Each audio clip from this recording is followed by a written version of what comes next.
Alright.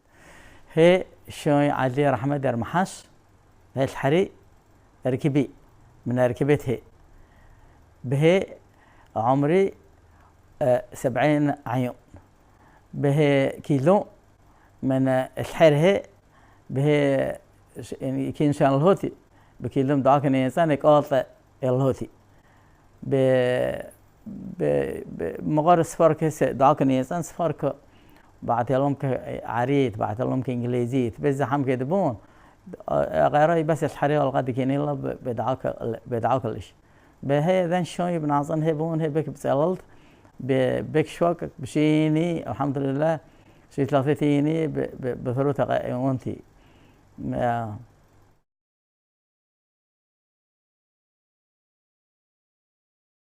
own cows. My family is from the countryside and they owned cows a long time ago. No more this time. And I am from the Shahri tribes, the original people of this country. I am about 70 years old, and I did my military academy in England. I was a captain in the armored car regiment in the Treasure Oman Scouts in Sharjah, the Emirates, and I did my university in history, and this is my background. Okay.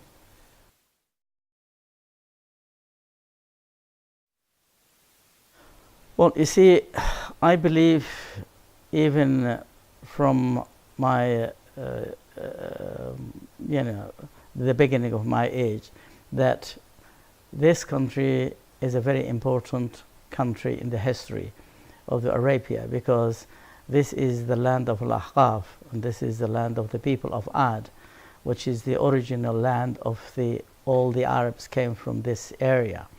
And now the middle of this area is called the Balad al-Shahr, and the land of Shahr are related to a person called Shahri, is the forefather of the people of Shahr people. And the Shahra call themselves and their language and their area after their forefather. So I believe that this is a very important history, country through the ancient history. So I thought I have to look for this history or the history of this area, because I believe that all the Arabs, they have their own civilizations and they have their own culture and writings and everything. And when I read the Sabaean writings and the Himyaric writings, I thought maybe we have the same writings and related to these people. But later on, I thought this is a unique area and it has a very ancient language and must have their own culture.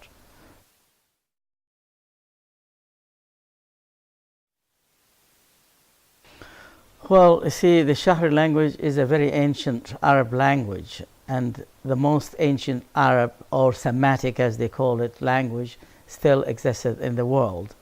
This is a very important language.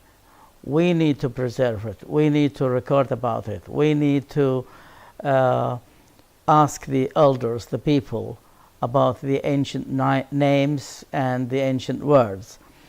And we are trying, because the new generation is not interested anymore in this language, and because the elders are passing away, the words will go with them, and the names, the ancient names, will go with them. And the writings which we found in here, which has not been deciphered yet, must have written by the Shahri language, which is the most ancient language here, and the Shahri names and the words. If we didn't record these, then the Shahri will not, the writing will not be able to decipher. So the new generations are not interested, the old one vanishing, and we're trying to record as much as we can from these older people. So I'm afraid that the language will go when those older people gone.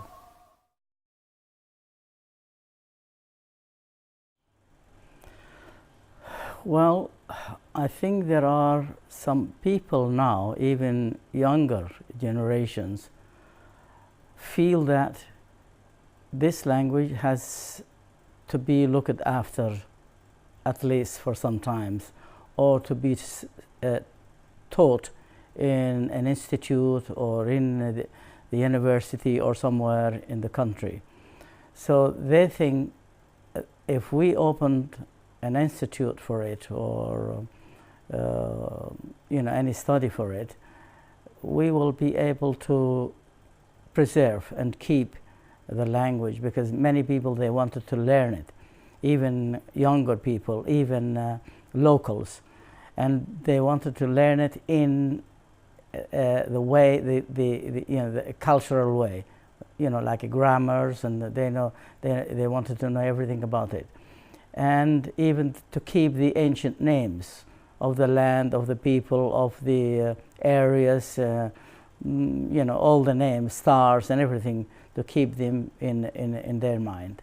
And this is one of the hopes,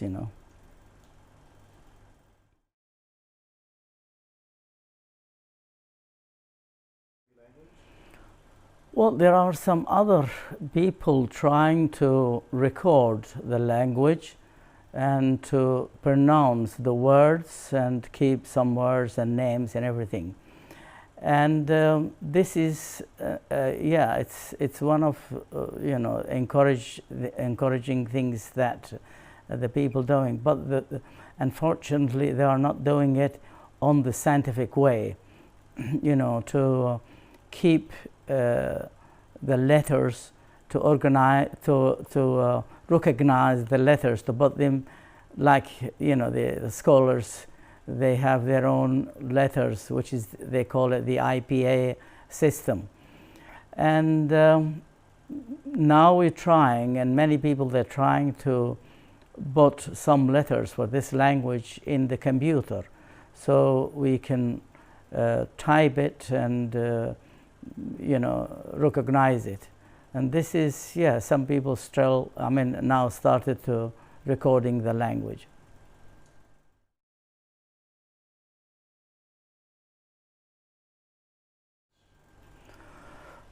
Well, I don't know about many people, or some people, they have recorded something and they have written some books about the vocabulary in their own way. But unfortunately, as I said before, you can't read them unless you type them again.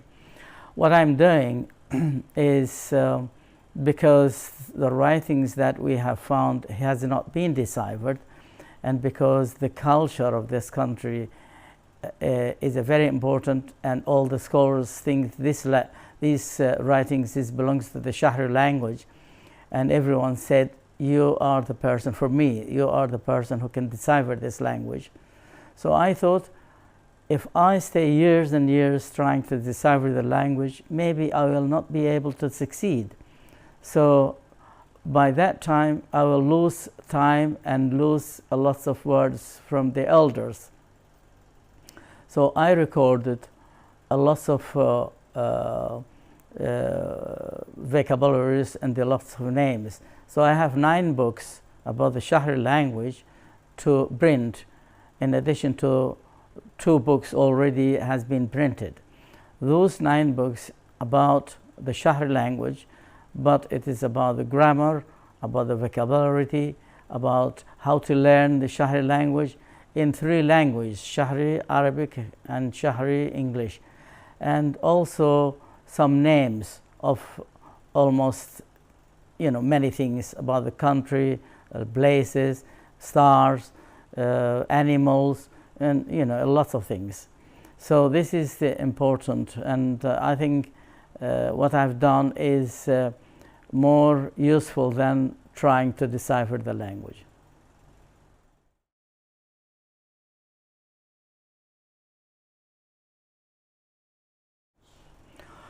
Well, the problem is, you know, this time the people, they don't need this language anymore. They cannot work with it, they cannot teach it, they cannot, nobody is accepting this language anymore. So it's not the language for work or for anything, only the language for the scholars to study. So the generations, they said, why should bother about the language? We have Arabic language and we have English language, and we can work and get jobs on this language. And also our religion is in this language, in the Arabic language. So it's not that, you know, important anymore.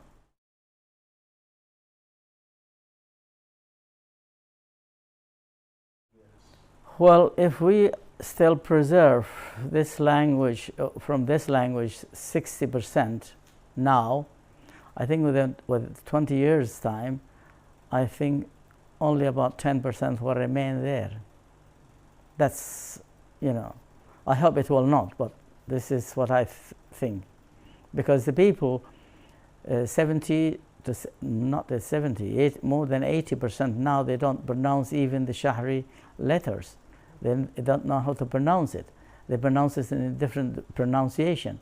Of course, they know the language, but they don't speak it fluently, like it's a slang language in their tongues. So they don't pronounce those letters. Unless they pronounce the Shahri letters, which is pronounced in Shahri language, nobody will understand what you're saying, because the pronunciation gives you the meaning of the letter and the word, and that's it.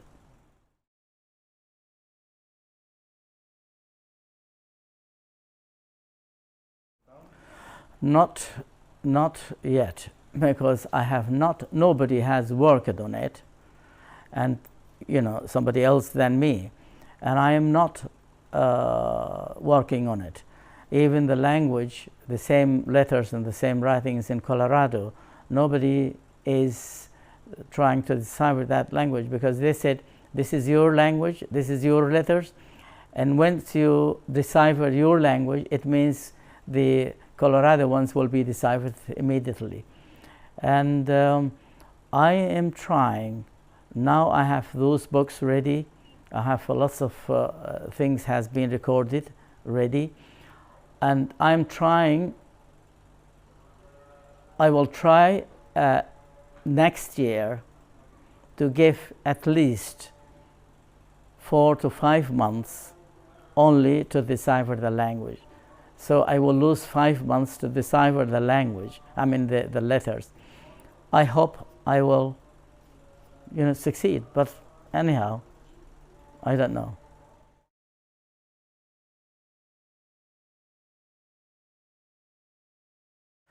Well, the Americans, they found writings in Colorado, Oklahoma, and New Mexico, and they call it the Old World writings, which means from Arabia areas. And those are, you know, like our Sabaeans and Thamodic and all these things. They said this is the Thamodic writings, but because the similarity of their inscriptions and the Thamodic inscriptions, but in the Thamodic inscriptions, 28 letters. In Colorado letters, 33 letters. And when they saw my books, they found the same letters, the number 33 letters, the same shape, and the same way that they write it down. I mean, they write it. So they said, no, we were wrong. It is not from Thamodic inscriptions. It is from Dhofar inscriptions. And they think it is the Shahri, one of the Shahri alphabet system. And we wrote an article, I wrote with the experts in America an article about those. And then after 10 years, the scientists agreed that those writings came from Dhofar, and this is one of the Shahri alphabets.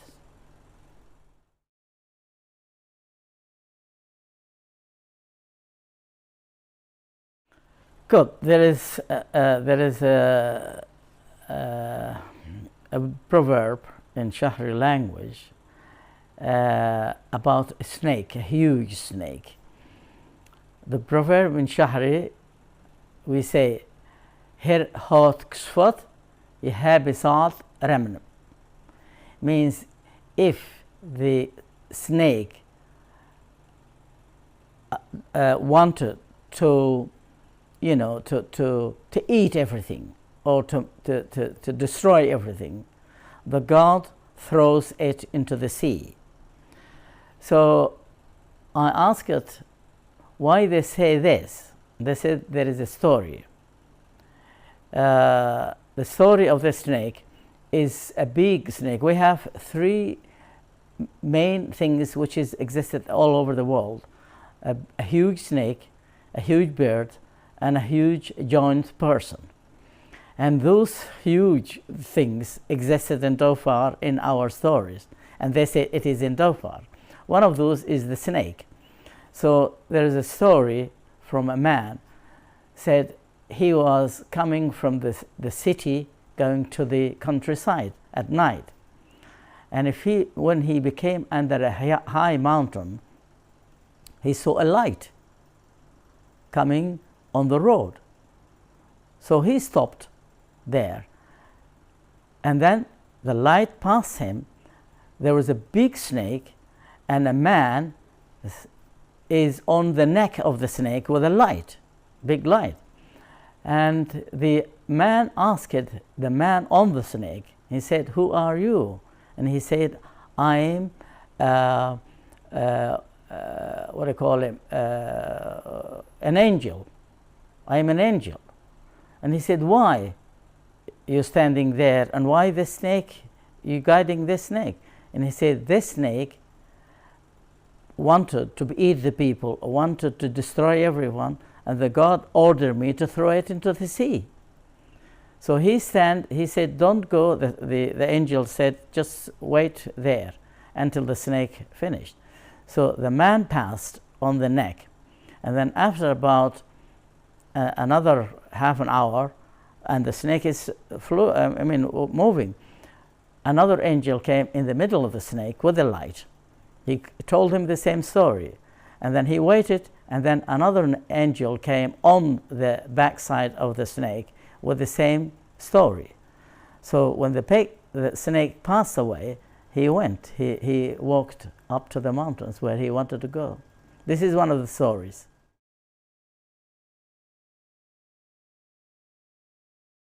Well, we have, in a giant person, for instance, it's a story.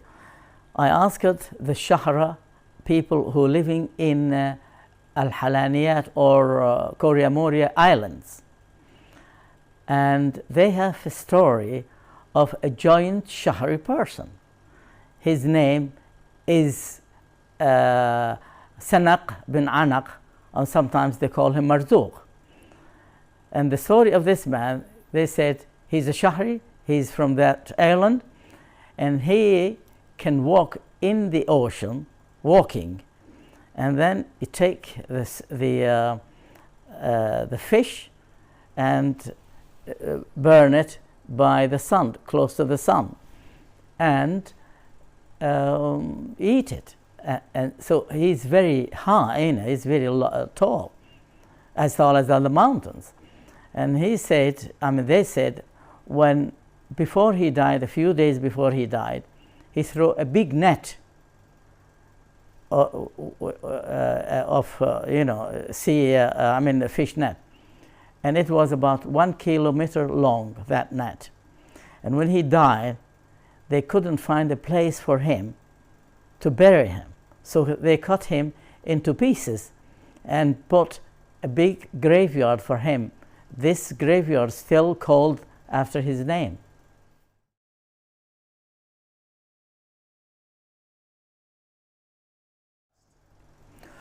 Well, the Shahr people are Arabs, races. All the Arabs, we believe, the Shahr people believes that the Shahra and all the Arabs are the people of Ad, who came. Ad is as the Quran said, وَجَعَلْنَاكُمْ خُلَفَاءَ مِنْ بَعْدِ Nuh, for the people of Ad. And the people of Ad in Al-Ahqaf. Al-Ahqaf is from Hadramaut eastwards to Ras al-Had. And some people, they said even to the Arabian Gulf. The middle of Al-Ahqaf is Bilad al-Shahr, which is where we are now in Dhofar. The Shahra people call themselves after their father, Shahri. So Shahr ibn Shaddad ibn Ad. So the Arabs created their civilization here thousands of years ago.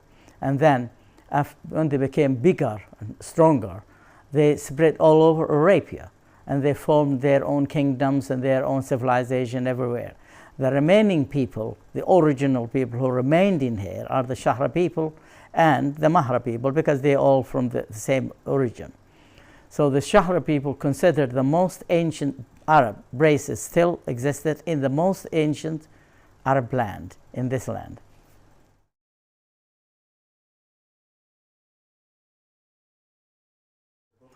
Well, first book is called كيف ابتدينا وكيف ارتقينا بالحضارة الإنسانية من شبه الجزيرة العربية ظفار كتاباتها ونقوشها القديم. It means how we begin and created the human civilization from Arabian peninsula. Dhofar, its ancient inscriptions and writings. This is published in 1994 and 1994, yeah. And the other one is the language of Ad in 2000. About the first one is Arabic and Shahri, in Shahri and Arabic.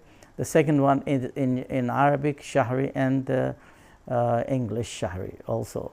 It's about the folklores and proverbs and the Shahra people and their tribes and their divisions of the land and their names and everything.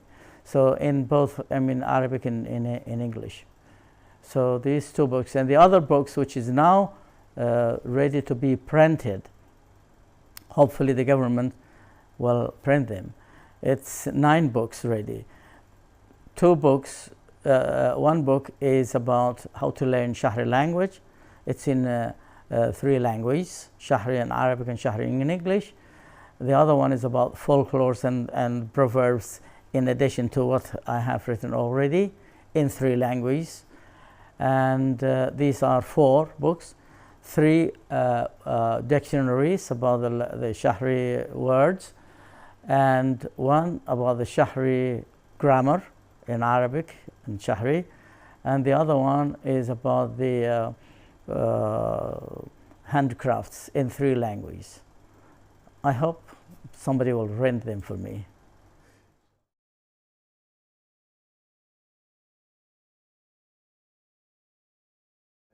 All right.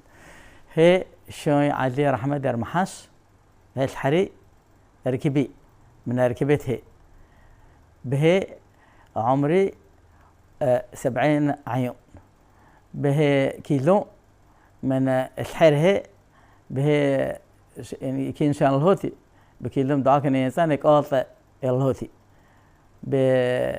بمقار سفر كيس داكن إنسان سفر ك بعد لهم كعريت بعد لهم كإنجليزيت بس هم كدبون غيره بس الحري والغد كيني الله بدعاكلش به ذن شوي بنعظن هبون هبك بسألت بك شوك بشيني الحمد لله شي ثلاثتيني بثروتها وانتي